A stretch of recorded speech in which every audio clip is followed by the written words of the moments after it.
Hello and welcome to India Today. This is Hesha Chimah and joining me here for a conversation is Team Visfot. Hello everyone, thank you so much for your time. Really looking forward. Half the team. Half the team. Half the But theek hai, half is also. I always get half only with you, Fardeen. Before this Khel mein, the Tapsi was missing. Next time we shall make sure. The full team is there. Full team is there. Yeah, Ritesh is missing as well. Crystal's missing, but they're all in this whole chat. We'll mention them here and time to time. But I saw the trailer and I have to say it really gripped me. Shocking in certain places as far as the casting is concerned, but I'm happy. I'm pleasantly surprised. I like when I'm thrown aback by where I'm expecting somebody to do something and they don't end up doing that part. So kudos for that.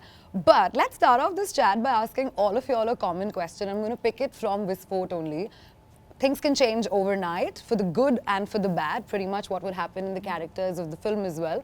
Individually, I want to know from each one of y'all how and when, if there was any moment when things changed overnight for y'all, whether it was for the good or for the bad. Go for it first. For the good, when I became a dad. Oh, cute. Yeah, I think that changed everything. So yeah, that was a big moment that I think changes everything for you. The way you think, what you have thought before, what you think now. So I think, yeah, being a dad, yeah. What about you? Anything that changed for you overnight? I won't say overnight. I mean, I really had to put in a lot of effort and hard work to change it. But I think City of Dreams really changed everything for me.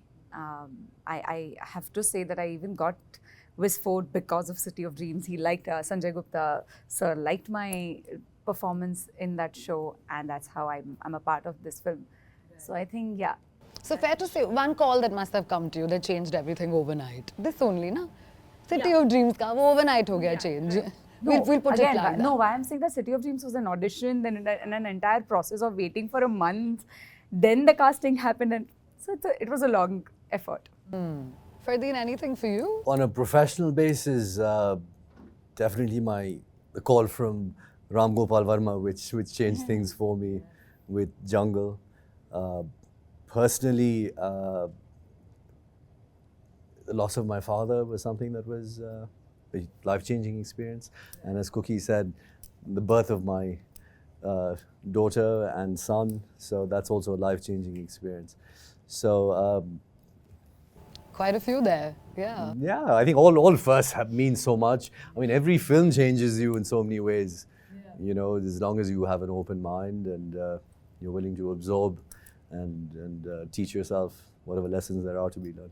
And congratulations, there's Hira Mandi and the success of Khel Mein. So good luck for that and happy to Thank see you you. again No. with Visfot also now. So let's hope that's a hat trick there with that too. Yes, no, extremely fortunate, extremely grateful, and really excited for the release of Visfot. It's something I haven't done before, and it's a genre I haven't attempted before, and I've got to work with some wonderful people and a great cast, and wonderful director, and this man who was the first man to sign me when I came back, Sanjay Gupta. So I'm extremely grateful to him for that. So I count my blessings. Right, good deal. Sanjay, so for you, Nothing actually. I'm still waiting for that moment. what are you saying? So what could be that moment? No, apart from the birth of my children, of course. I mean, and I remember that moment because my wife insisted I should be in the operation theatre, and I was, and I couldn't see anything, but I was just too scared. And then when they showed me my baby, I just started crying. So maybe that changed things for you overnight. And we'll wait for whatever else that could be that you're waiting for. But, you know, I'm going to come back to the film and I want to ask both of you as a director and as a producer and somebody who's also an ongoing director otherwise, you know, when you're making a project or a film which is probably a remake or an official remake of an Oscar nomination, or Oscar winning rather, right? What kind of pressures do you all dabble with when you're creating something like that for an Indian audience? And as a director, what was your temperament like on the set of Visfot?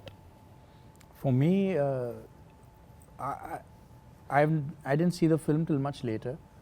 It was nothing to do with that film. It was really Sanjay sir's narration. He narrated the film to me. And then there was a script. And then I went back and I told him, I said, sir, can we make the film that you narrated to me yesterday?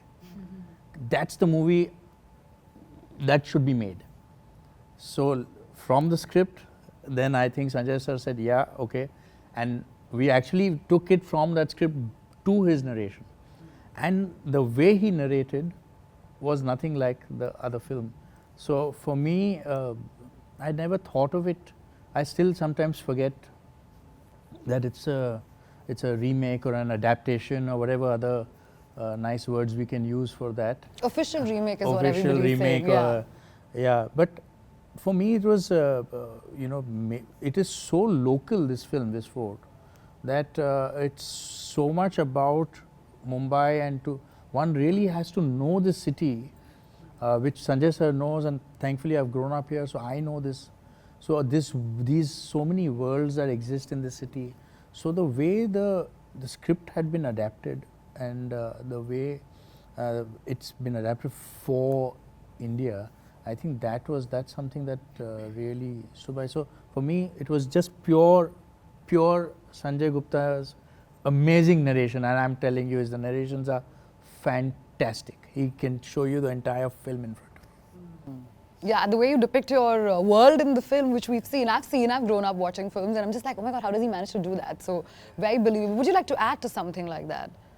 Not really. I mean, see, the original film, once you've seen it, it's there. It's like a blueprint, because there's something that appeals to you in that story. And this is it's a very human story, and it's a very universal story.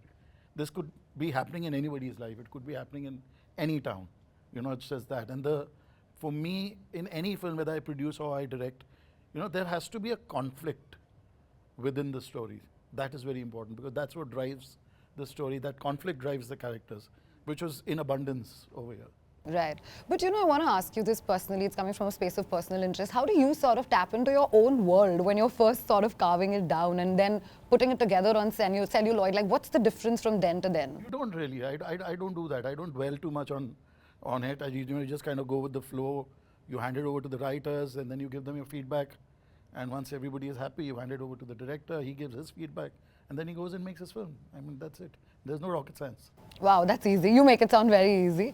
But, coming to both of you who've been a part of the film as actors, right? I want to ask you all individually, what kind of actors are you all on a set? Like, for you specifically, when you're now coming back and you're at it, like, do you see any nuances in you as an actor that could have changed? And for you, having done so much regional cinema and then also coming here, how do you sort of bring about that change and that, the shift and the detachment into your role when you're on a different project? Sure. We'll go. Isn't ladies first? No. Oh, okay. For me, I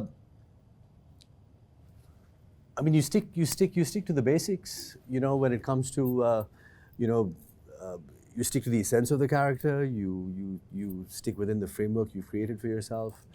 You try and be as honest and authentic, especially in a film like this, which is nestled in authenticity. So you stay true to the word and the intent and the emotion you're trying to convey. Having said that, after taking a break for so long, I mean, as actors, we all draw from our own experiences and our own understanding of emotions. And of course, having taken a break, I got a chance to, of course, life teaches you, and you draw from that, and you bring maybe some wisdom you might have accrued over the years to your work. And for me, of course, it was very, very different. It was a new landscape. I was taking such a long break, so I was fortunate that I got to work with a team that I've known. Cookie has been, associate in FIDA, and Sanjay I worked with before. So it felt like I was, amongst, felt like it was almost like a whole production. So I was very lucky to have that comfort, because I mean, it took a bit of time to, find my footing and get that confidence. And but it's like riding a bicycle. Sometimes you get back to it. But I mean, I still my first day's work. When I look at it now, I know I was so bloody nervous from inside. And in some scenes, I can still see it, and I wish I got a chance to do that again. So, but in time, I just got a chance to work with such wonderful people, whether it was all my scenes with Ritesh, who I'm very close with personally too, and he was most supportive. And of course, everything is led by the director on set, and Cookie's, an actor himself, and to give you that understanding, that comfort, and he even planned it in such a way where, he would, even though we were thrust with the climax to start Slight with, cushion. but he was extremely supportive, and then we did a lot of prep. I had the advantage of doing that because this film, I've been cast against type. No one typically imagines me to be a Uber driver from Dongri, so I had to work on body language, bringing authenticity with the look, as you can see, and of course I had to sound like I was from there. So that was, and Cookie introduced me to Prabhat Ranganathan, who helped me prep on the script and with the dialect, and just sounding and bringing that authenticity. So that gave me a lot of confidence. And of course, it's the people you work with. They were all most kind, most generous, most welcoming, and Familiarity helps. Yeah, no, in it's some way, yeah. important. A lot of respect. So it was. I'm grateful. What type of an actor were you on set? So I don't think there's any difference in terms of making how the cinema is made in regional languages and how the cinema is made in Hindi. It's the grammar is the same, the way the process is the same.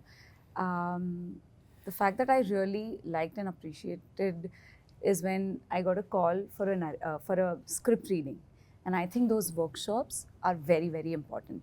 So I, as an actor, I do that a lot. I'm somebody who will prep a lot. Prep as in, like, I'll read the script.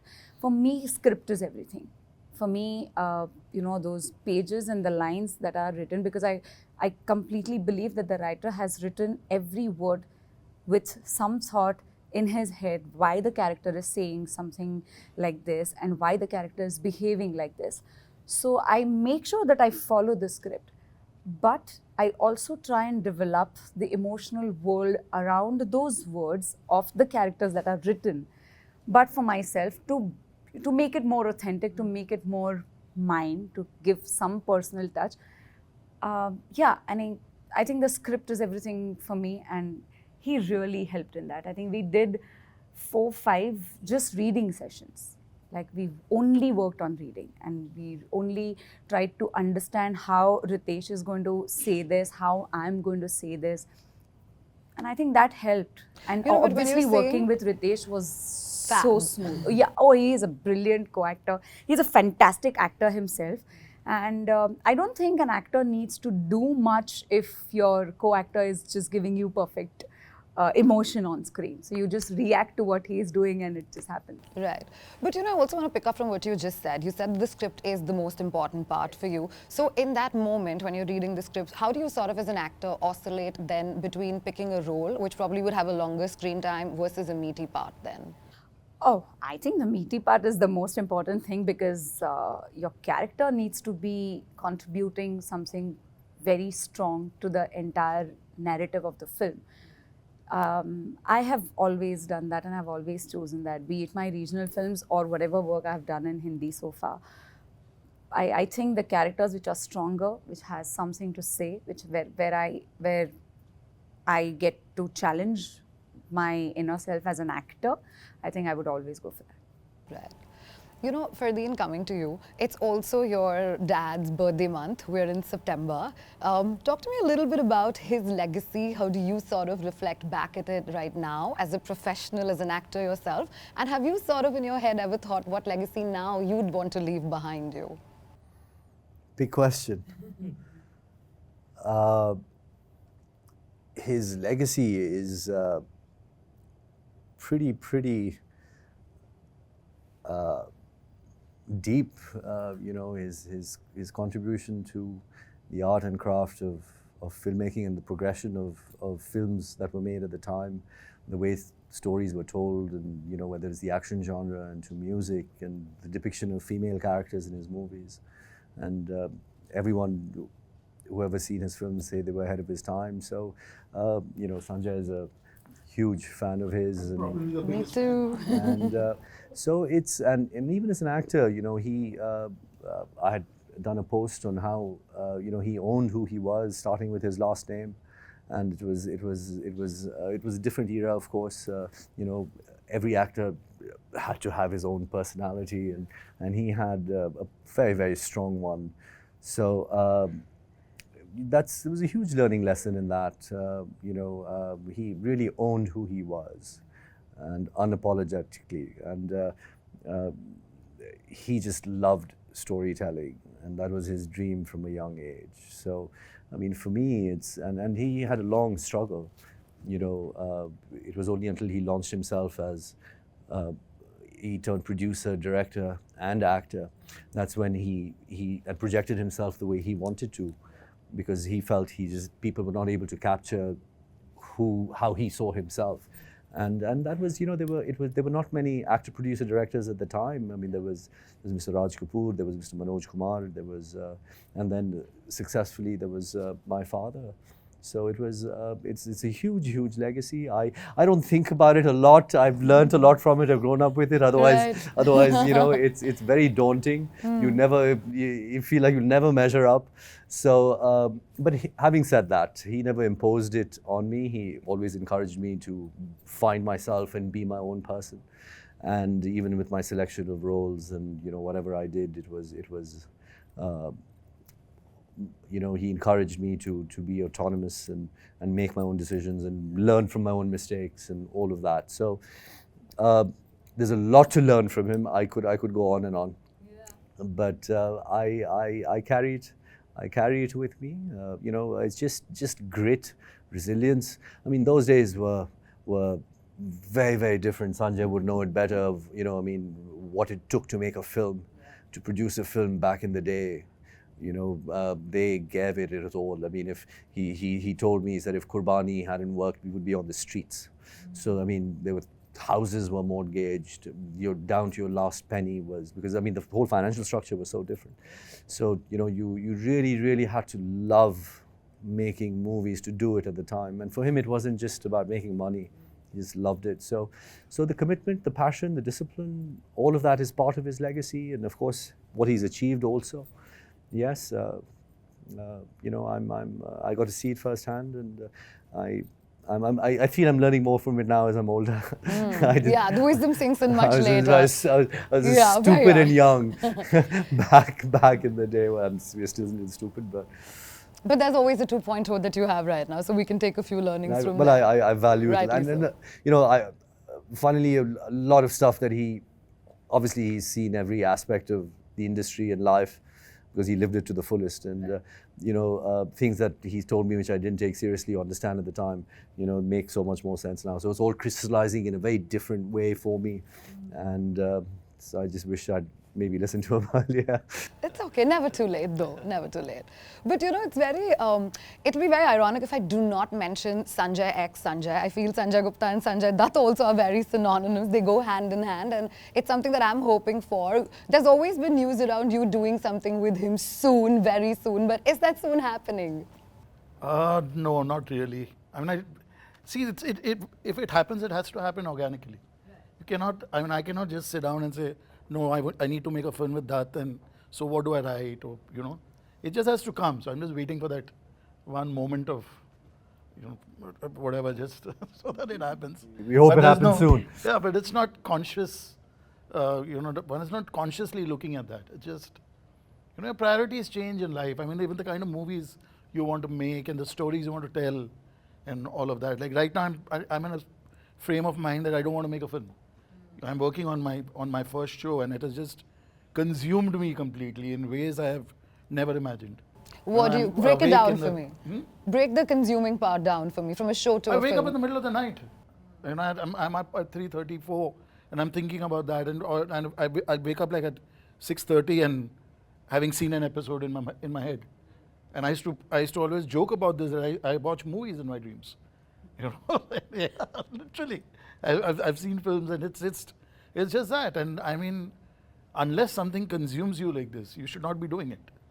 You know, that's the whole thing. And I've waited 8 years, 9 years from the time OTT content started getting created over here, and I never ventured towards it because one, I wasn't too interested. Two, I wasn't very confident of the long form storytelling.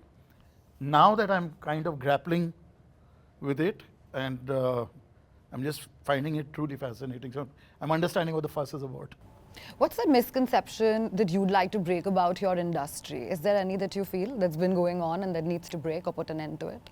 That I mean, see, the whole point is that today, because of the social media and because you've got a voice, you know, everybody's just out bitching the whole industry as such, for no rhyme or reason.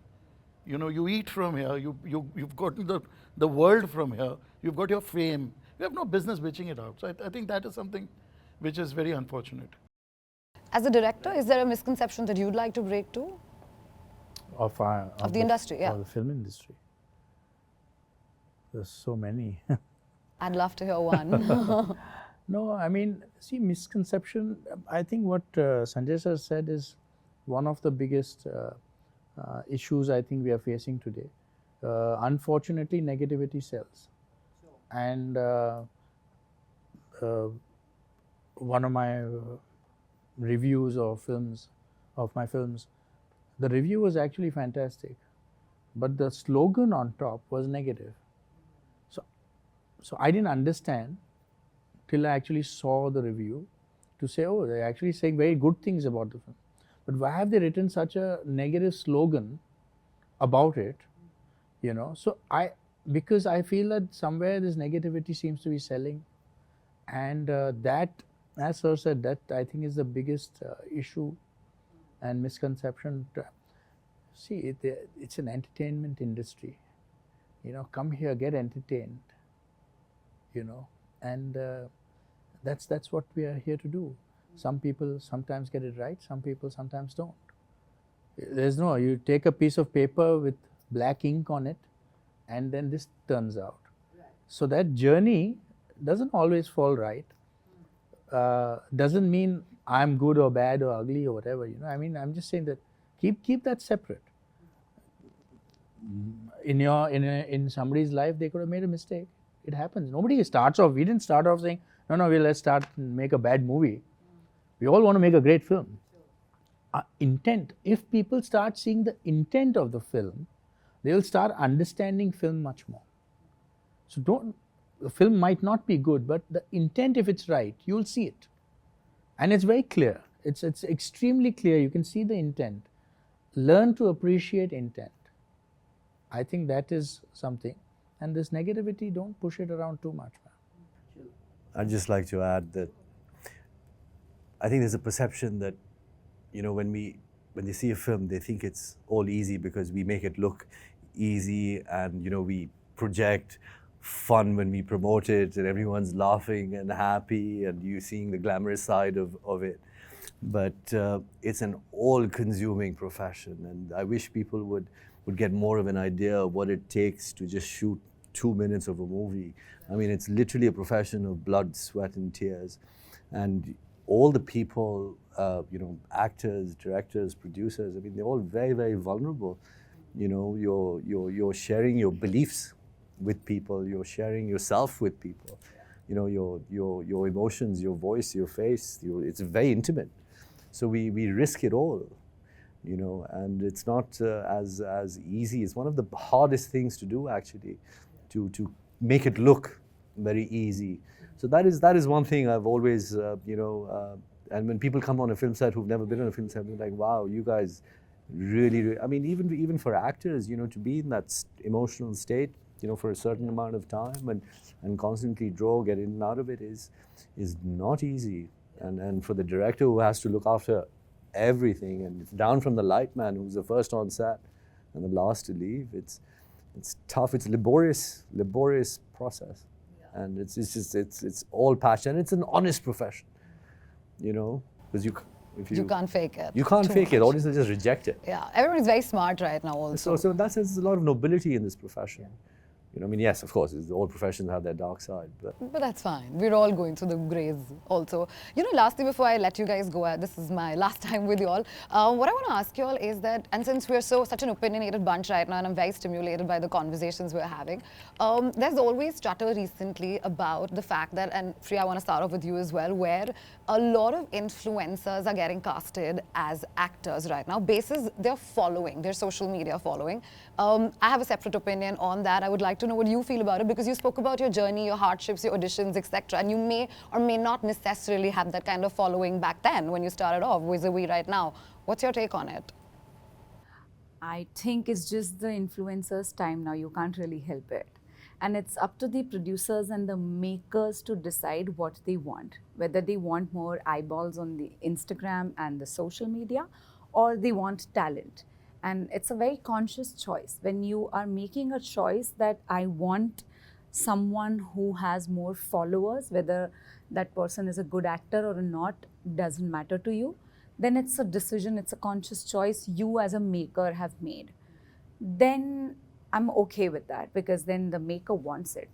Who can say no to a maker? Like, I always say that even if I test for it, it's up to a director and a producer. If they don't want me, if they don't see me as a part, I'll never be. How much ever I want to be a part of that project, I'll never be a part of that project. So it I think is entirely in the hands of the makers. I'm pushing it to the maker. What do you all feel? Most of my films are cast by Mukesh, and the last thing he will ever tell me is, sir, combined ye 500 million hai. He knows what he'll get from me then, because that's the last thing I look at when I'm casting for my films. And yeah, that's it. I mean, it's just a fad. It's a fad, and I think some people are insecure that, if I don't have people in my film, with so many followers, having followers does not mean that's an audience. Yeah, exactly. They don't go to theaters. They may follow you for whatever reason, and that's it.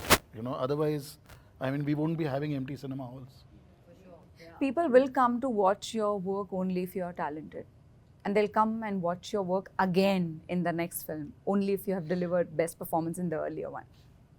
influencer or no influencer, as long as you can act and deliver the goods. Yeah, exactly. Be there. Please, more power to you. More power to you, No, because I've heard these conversations. Yeah, they're very prevalent I've heard these right now. conversations. That next time casting kar rahe, collectively they've got 150 million in that cast. I'm like, I said, but even 150, if you can guarantee me, will come to the theatre. We'll discuss it.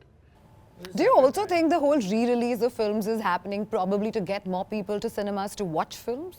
Or to just get that chaska back, jo pehle tha? No, see, the thing is that there is a severe drought. I mean, there is a severe lack of films also in the theatres, because people have become very, very discerning.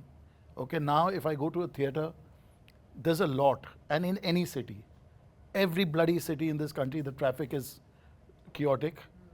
So just to make it to the theatre, then pay the fancy prices with your family and sit and go through something where they have not given their 100%, it pisses you off. It actually kills the whole movie-going experience. That why did I stepped out for this? I could have taken my kids out to the park. I could have gone to a restaurant or something, and that's why you see more and more restaurants and food courts are all full and theaters are empty. So that is something, I mean, and re-releasing of films, I guess to some extent, yes, I was just talking about it in a previous interview that I'd love to release Kante now, because people in their 20s were hardly born at that point of time. So they have missed out on a film which, if I may say so, is still extremely, relatable. Yeah. It was ahead of its time. Yeah, even and the back thing in is the that day. today my team jokes with me that if we only make memes out of those Kante dialogues, It'll be all over. That's They're true. going to say, oh my God, so the heroes when films were actually saying things like that, So yeah, that's it. Well, thank you so much. For now, we have Visfot. I think we're going to look into that and wish well for that. Thank you so much for your time. Lovely chatting, and it was a great conversation. Thank you. Thank you. Thank you. Thank you, guys.